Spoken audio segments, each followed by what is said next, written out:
everyone, welcome to FOC Class 11. In this video, we will study Unit 2 Self-Management Skills of Class 11 Employability Skills. Let's start. We have to study these 8 sessions in Unit 2. Let's start with Session 1. Session 1 Strength and Weakness Analysis.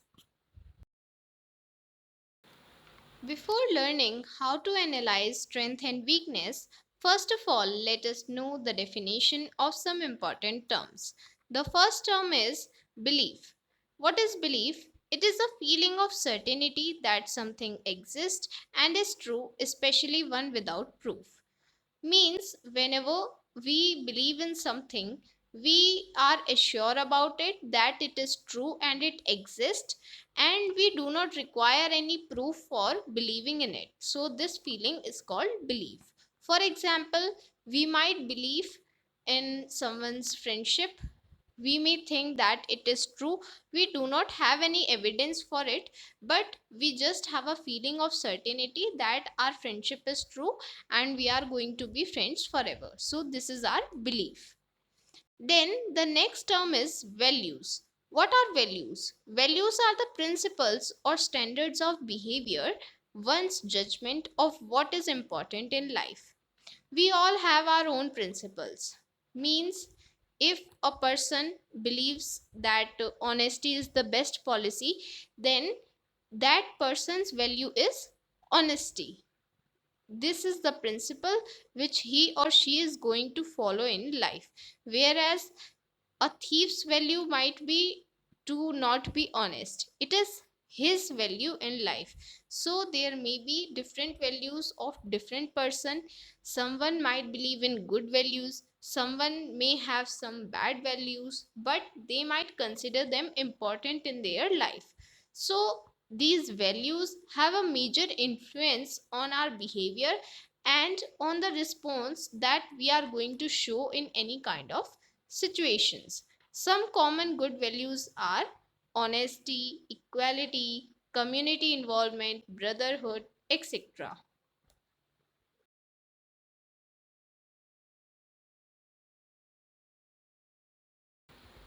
The next term is like. Whenever we like something, we enjoy doing it, we are interested in it.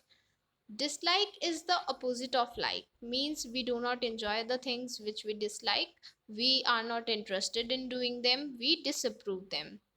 Then the next term is opinion. Whenever we are having an opinion about something or someone, we are having a view or judgment that we have formed in our mind about it. The next term is background. Generally, background refers to the experience, training, and education that a person has gained in his or her life. It may emerge from the type of childhood that you have lived, the education you had, or the type of family you are having, and many more factors. Then the next term is identity. What is identity? It is a set of personal characteristics by which an individual is recognizable as a member of group. Means there are certain characteristics which a person has, and these characteristics emerge from the citizenship or religion or caste of that person. Generally, these are the sum of the opinions, beliefs, values, likes, and dislikes that the person is having. And it is very important for anyone to know about his or her identity so that he or she can measure the strengths and weakness. Because without knowing yourself well, you cannot identify your strengths and weakness. So, you should know all your characteristics to identify yourself very well.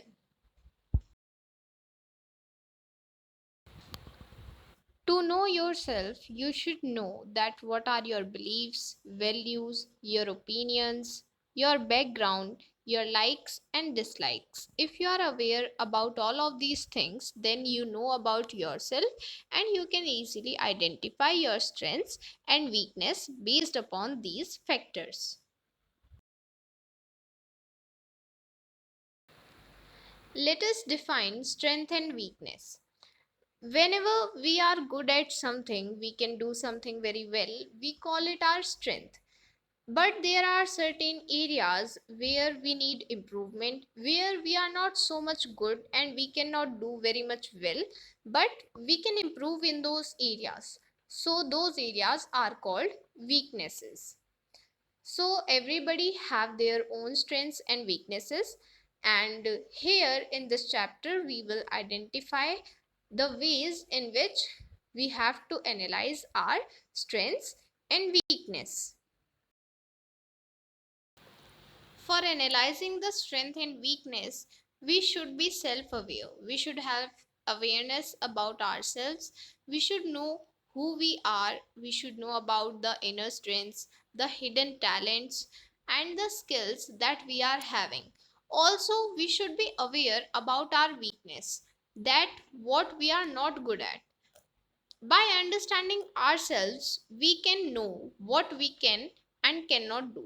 Means there are certain things which we cannot do. But if we already know that we cannot do this thing, then we will not waste our time doing it. Instead of doing that, we will do the things which we are good at and we will do that thing. Based on that information, we can place what we can do to improve ourselves. Means if you are unable to do something and you know that, then you can improve in that area, you can learn that thing, or you can try to improve yourself in that area. By improving, we will feel confident about ourselves. So why do we need to improve ourselves? Because by improving, we will be confident, we will be more conscious about ourselves, we will not feel shy in front of anyone because we have improved the areas where we were weak. Now, let us learn some of the techniques that will help you to identify your strength and weakness. To find your strength, first of all, take your time. Just think that what you are good at, what you can do easily, what others appreciate about you. There are certain things which others cannot do easily, but you do them easily as well as you do them properly. So, these are the things that you are good at, these are your strengths, and you must know about them. To find your weakness, point out the areas where you struggle and what you find difficult to do. Means there are certain things where we are not so good, in which we find them difficult to do. We struggle to do them easily or in the given time. We cannot finish them. So these are the weakness and we have to work upon them to improve them. And whenever anyone is giving any feedback to you, be open to the feedback. Accept your weakness without feeling bad about it. Just accept your weakness and look at what you can improve about it. Because if you are feeling bad about accepting your weakness, then you cannot look for the area of improvement. And if you do not improve, you will stay where you are. To move ahead, you have to improve, and for improving, you have to accept your weakness. After accepting, you have to work upon the area of improvement, and once you have improved, you will feel confident about yourself.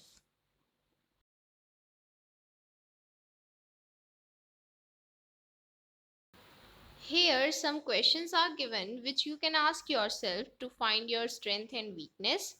You can ask yourself that how you are different from others. There is some uniqueness in you which is making you different. So identify it because it is your strength. You are doing something better than others, then you should identify it is your strength because everyone is not able to do it easily or in that way in which you are doing it. So you should identify it as your strength. You should focus and emphasize on what other people are admiring about you, what are they appreciating about you, because this appreciation is meant for your betterment, so you should focus that what actually you are doing good, that other people are appreciating you. You should focus on what makes you stand out. There is something that is making you unique, there is something which you are doing better than anyone, so identify it because it is your strength and it is making you unique than others. For finding your strength, you have to ask yourself that where do you worry and struggle. There is something that you are always tensed about, you are stressed about doing it because you know that you won't be able to do timely, or you won't be able to complete it in the way the others do. So identify that area, identify the area where you are struggling, identify that why others are doing better than you. There is some area where you are lagging behind and you have to improve in that area. You must listen to others advice. There is some advice which most of the people are giving to you, that improve in this area. So why are they giving it? Because you are lagging behind in that area. Every time the feedback that we receive from others is not negative, sometimes it is meant for our betterment. So listen to others feedback. If it is really helpful for you, then focus upon it and work upon the areas of. Now, interest and ability, these two are different things. We might be interested in something but we might not be able to do that. When we are interested in something, we enjoy doing it. We are not forced by anyone to do it. We just do it because we are happy in doing it, or we are curious about knowing about it. That is why we do it. So, interest are the things that we are enjoying, and that is why we are doing them. But it is not necessary that every time the interest match our abilities, because if we are interested in something, it is not necessary that we are able to do it. Suppose if you have taken humanities as your mainstream in class 11th and someone asks you to solve the problem of mathematics of class 12th, then will you be able to do it? No. But it may be possible that you are interested in solving the mathematics problem, so you may have a look upon it, but you may not be able to solve it because of that specific reason. So interests do not always match your abilities. In that case, you can either improve your abilities, means you can learn to solve that specific problem, or you can follow some other path, means you should continue with your humanities study only and not focus on mathematics. Now let us proceed to session 2, grooming. Now, dressing and grooming are two different things. Dressing refers to clothes you wear, whereas grooming is the process of making yourself look neat, tidy, and clean. So, in dressing, only the clothes and dresses are included, but in grooming, everything is looked upon which can make you look neat and clean. So, we can say that dressing is a part of grooming, but these two are not exactly the same thing. Dressing and grooming are different things. We may only say that dressing is a part of grooming. Now, why is grooming important? It is important because it helps us to look neat and clean, feel confident about ourselves, and make a good impression of ourselves on others. If we are looking neat and clean, then we will be confident, we will have self confidence, and also others will have a good impression about us. So that is why grooming is important.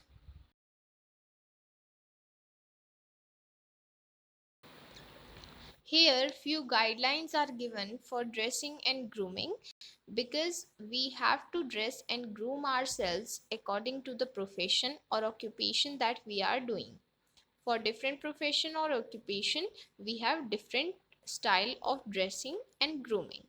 Here the points are given. These are very simple points. You just have to read them once and they will be clear to you.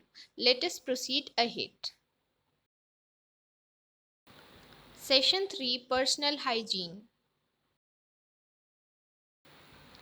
Personal hygiene. Personal hygiene is a very important factor in maintaining ourselves healthy. How?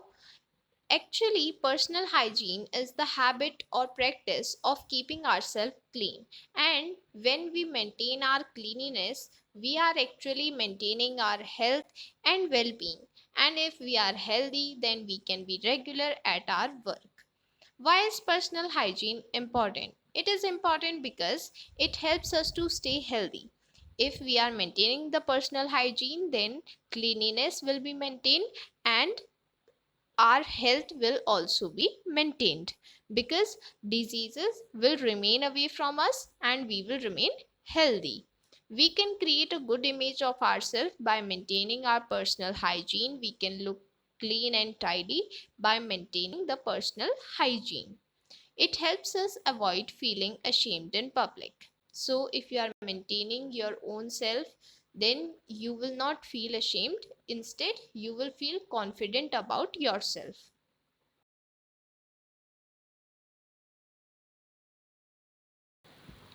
Here, three basic steps are given to maintain your personal hygiene, which will help you to keep yourself healthy and away from any kind of diseases. The three steps are care, wash, and avoid.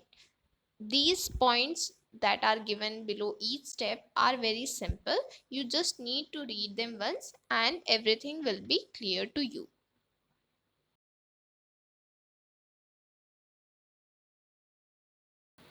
Now let us proceed to session 4, teamwork. Before understanding the meaning of teamwork, let us understand the meaning of team. Here, T stands for together, E for everyone, A for achieve, and M for more. So, we can say that together everyone achieve more. Basically, team is a group of people working together towards achieving a common goal. Means if we are working together and we want to achieve a common goal, then it will be easier for us to work in a team, and everyone will support, so we can easily complete our task and we can easily achieve our goal. The process of working together in a group is called teamwork.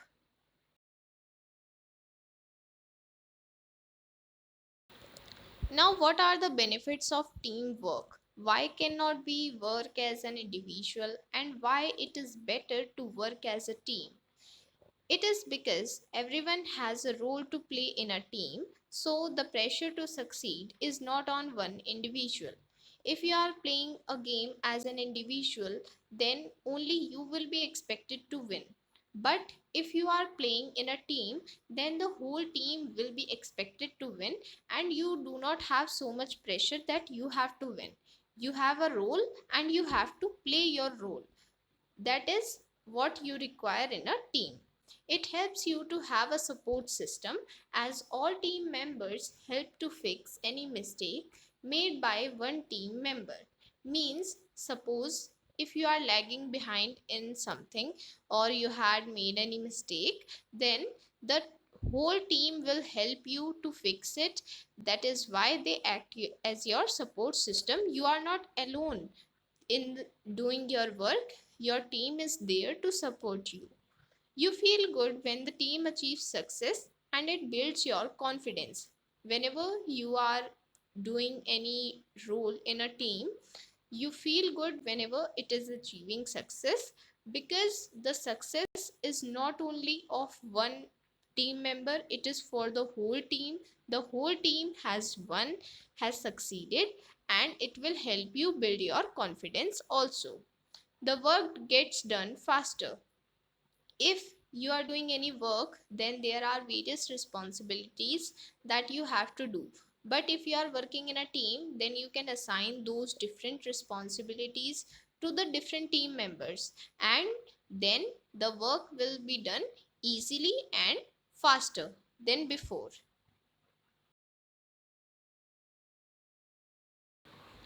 How to behave in a team. If you are working as an individual, then you work differently. But if you are in a team, then you are a team member and you have to work for the whole team. So, in a team, you have to behave accordingly. Firstly, you will have to understand your role in the team clearly. Means what responsibility has been assigned to you, what role you have to play in the team, you have to understand that very clearly. Always think what is best for the team success. Means you just don't have to focus that you have to win, because you have to make the whole team win. So that is why you have to think of everyone. Take responsibility for your mistakes. If you have done any mistake, then take responsibility for it. Talk with your teammates, and if you are having any issues, then share with the team. Be respectful towards your team members. Respect everyone equally. Work hard and encourage others to do the same. You yourself should work hard, and you should also encourage your teammates so that they can also perform good. Cheer for your teammates' success. If you are cheering your teammate upon their success, then they will also cheer you, and by this cheering, you are motivating each other to work hard and win for the team.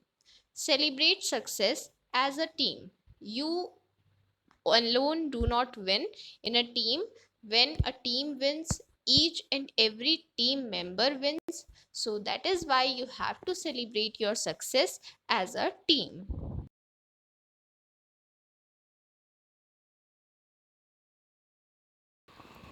Now let us proceed to session 5, networking skills. What is networking? You must have heard the term social networking, which is very common nowadays. Via social networking, people are connected with each other socially.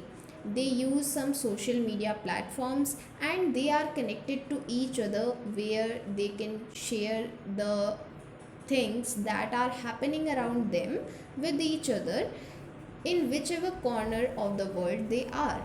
Means it does not matter that you meet physically or not, but you are staying in touch with each other. So this is basically what networking means.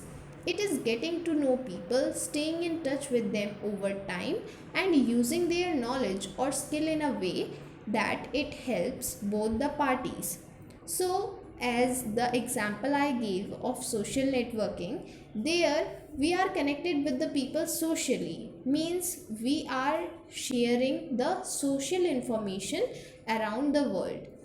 In networking, we are referring to every kind of information that we can share with each other to help us as well as them to grow in the best possible way. Means if we use the information in a good manner, then it can help us as well as them, so they will also grow and we will also grow if we are using our knowledge or skill in the best possible way. Now, the networking skills involve two very important skills. What are these? These are listening sincerely and asking thoughtful questions. Means if you want to create your network, if you want to know people, then you should listen to others sincerely, you should listen carefully, and you should ask thoughtful questions. Means if you are having some doubts, you should clear them, you should have clear communication with the people so that you are having a good network. Now, what are the benefits of networking skills? Why do we need to have a good networking? It is because it helps you to make dependable and trusted friends. Every time you cannot complete each task alone, sometimes you need help of someone. In that case, networking will help you if you have a good networking. If you are having a good network, that means you are having good friends. Suppose you are having an interview and you do not have any idea of how to prepare for it, but the friends in your network know about the interview and they can help you, so they will share their expertise and skills with you. We all need support in our difficult times. If our friend is in problem, then we can provide support to him or her in their difficult time. And if we need support, they can also help us. Same case with new opportunities. It is not necessary that every time every person knows about the new opportunities that are coming.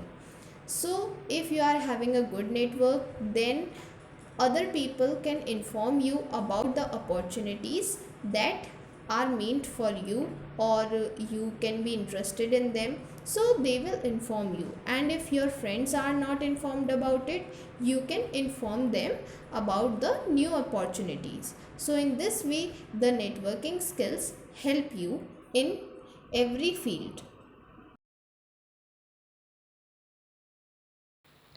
Here we are given the connect model that will help us to build our networking skills. C stands for converse, means we have to start the conversation with a pleasant appearance. We have to smile, we have to be confident. In this way, we have to start our conversation. O stands for open up.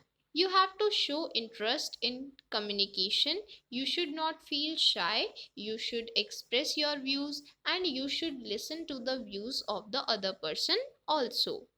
N stands for network smartly, means you have to talk to them about the things which are common, so that you can know that about what topics or about what things can you help each other. E stands for engage. You have to engage in sharing useful information, means you should not share the information which you are not sure about. You should only share the information which is true, which is useful to the person as well as you. C stands for communicate regularly, means you should have conversation or meet up frequently and you should stay in touch with each other. T stands for tell, means you have to tell each other or share with each other the information on events or activities that you know about. There may be some events to which you have gone, or there may be some activities which you have done and you have experience of it. So you must share this useful information with each other.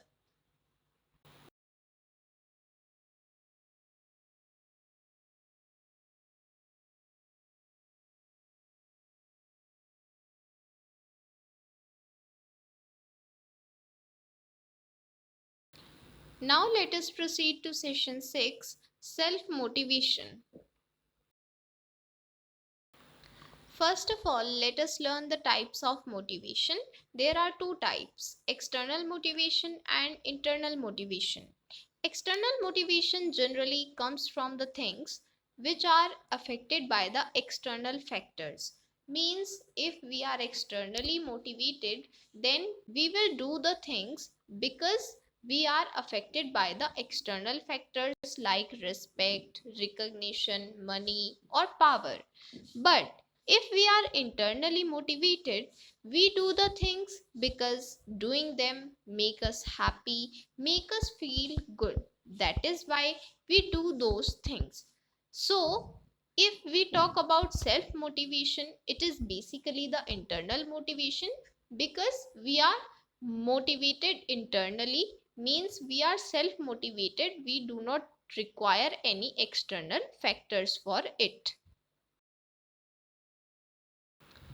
Self motivation, as the word itself is indicating, that this motivation comes from within, means we do not require any external factors to bring the motivation to us, but we are self motivated, we are motivated by ourselves to do our work, to achieve our goals, to feel happy and improve the quality of our life. It is our ability to do the things that need to be done without someone, or something influencing us. Means it is not necessary that every time someone else or some external factor is going to motivate us, but sometimes, and even most of the times, we have to motivate ourselves to do our own work, to achieve our own goals, and to improve quality of our own life. That is why self motivation is important. If we are given any task and we are not self motivated, then it might not be possible for us to complete the task on time or complete the task easily. But if we are having self motivation, if we are motivated by ourselves to do the task, then we will have enough strength to complete that task. Everyone has difficult times, so if you are internally motivated, if you are self motivated, then even during your difficult times you will not give up, you will complete everything that you want to do.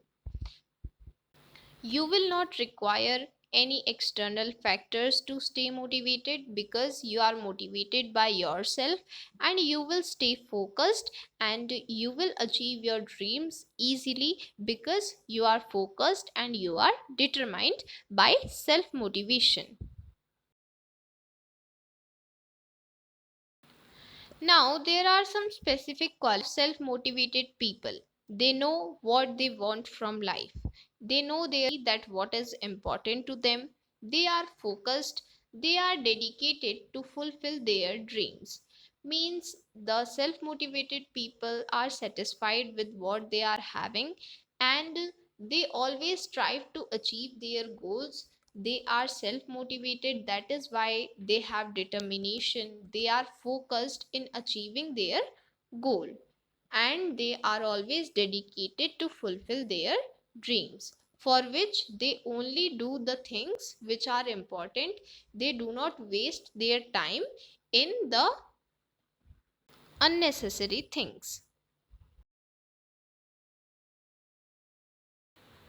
Now, how to build self motivation? To build self motivation, you should firstly identify your likes and dislikes. You should understand what makes you happy. If you are clear about what you like and dislike, then it will be easy for you to be self motivated. Define the goals you want to achieve and focus all your energy on achieving your goal. Means you should be clear about what is your goal, what you want to achieve, so that you can put in all your efforts in achieving your goal. Plan and set timelines to achieve your goals.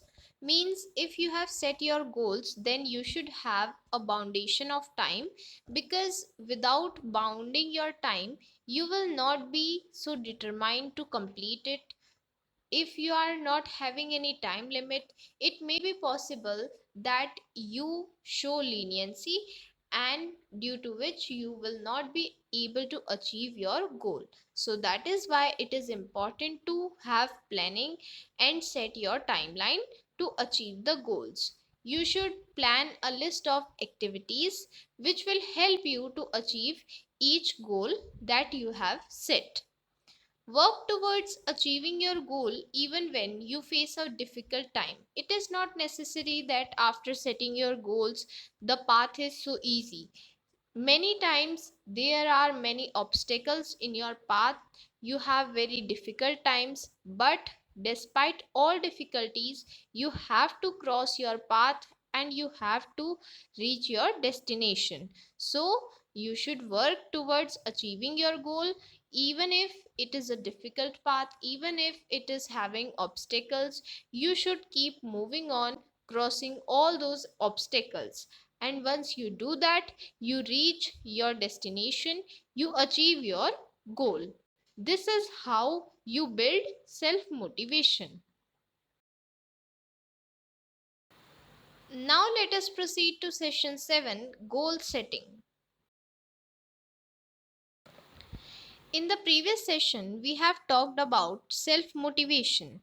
Self motivation plays a great role in achieving our goals. But before achieving any goal, we need to set our goal, that what we want to achieve. And only setting goal is not important. There are many steps after setting goal which we have to take so that we can achieve our goal also. These steps are: firstly, set a goal, then make a plan, then take action, stick to it, and you will achieve your goal. Means, firstly, you will set the goal, the destination where you have to reach, then you will make a plan for it. You will have a proper planning that I have to put this effort and I have to study from this book, or I have to take this way to reach my destination to achieve my goal. And not only planning, but you also have to take action. Once you have made your plan, you have to take actions also. And you should not leave it in between. You should complete your action plan, you should stick to it. And when you stick to it, you cross all the obstacles that come in your path, and then you see that you have achieved your goal. So this is the importance of goal setting. All these points are included in goal setting, which are important for achieving your goal. How to set goals? For setting goals, you should use the SMART model. SMART model helps us to know that what kind of goals should we set. S stands for specific, means something straightforward and clear. Means we should be clear about what is our goal, what we want to achieve. We should have a clear vision about our goal.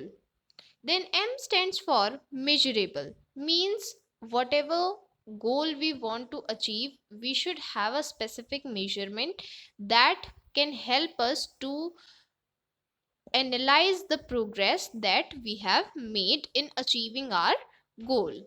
Then A stands for achievable. Achievable means something that can be completed.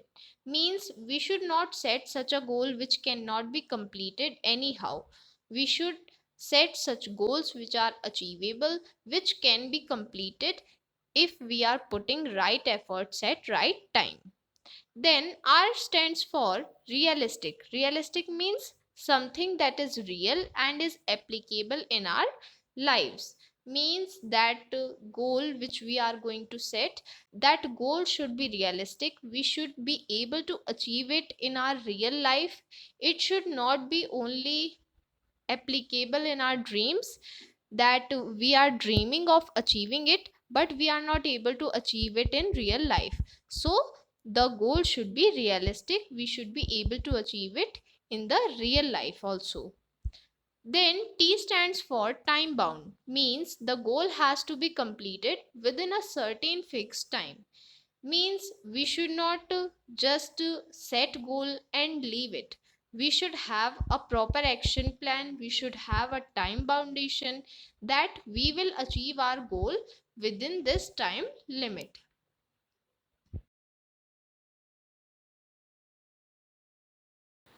With this, we have come to the last session, session 8, time management. What is time management? Time management is our ability to plan and control the way we are going to spend our whole day. It is not necessary that we spend every day in the same manner. There are different days, there are different situations, so it may be possible that you may not be able to follow one same routine every day, but it is possible for you to plan for each day separately so that you are able to utilize your time in the best effective manner possible. If you are having good time management skills, then you will utilize most of the time, and for entertainment you will give less time.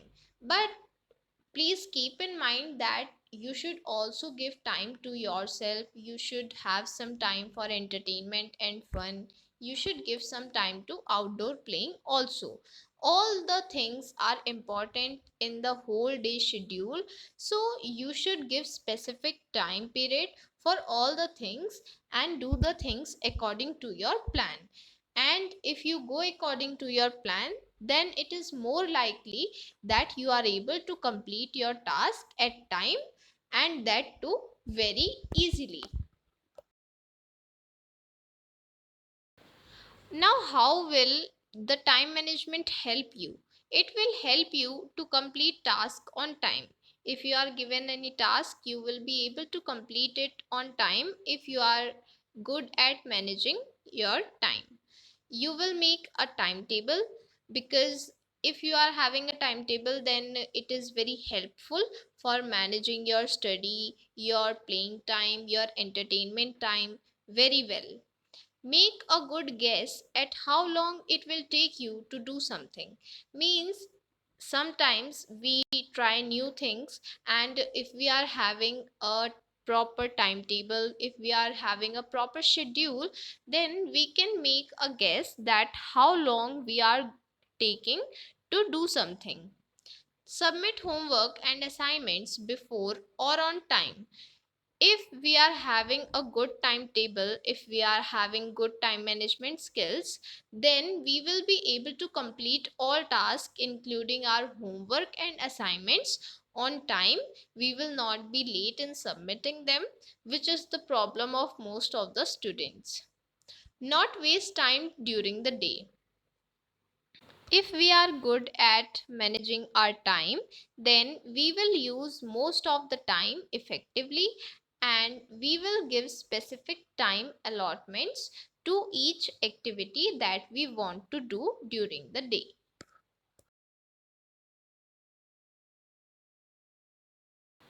Now, here are 4 steps for effective time management. Step 1: organize. You should organize your whole day. You should plan the activities that you will be doing. You should have an action plan in your hand. Then step 2: prioritize. Means you should prioritize your work. It is not necessary that you are doing only one task or one work the whole day. You may have different tasks, so you should prioritize them to know that what you have to do firstly, then what you have to do. Because if you are able to prioritize your work, then it will help you to do the things very easily. Then step 3 is control. You should have a control over yourself, so that you do not waste much time on mobile phone, on entertainment, and you use all the hours of the day effectively. Step 4: track. You should also analyze at the end of the day that how much were you able to follow your timetable, how much time management have you done. Because it is not necessary that every time and every day you are following your timetable. Sometimes you may miss upon it, you may not give the exact timings to the activities that you decided. So it is important to have a track, because it will help you to analyze that where do you need to improve and what do you need to improve. So this is how you can do effective time management. These were the 4 steps, and this is all about self management skills. We learned how to identify and analyze our strength and weakness, how to do grooming, how to maintain personal hygiene, what is teamwork, what are networking skills, how to be self motivated, how to set our goals, and how to do time management. All these things we learned in the self management skills. Hope it was useful for you. Now we will meet in the next video, where we will be covering Unit 3 in one short video. So we'll meet you soon in the next video. Till then, bye bye.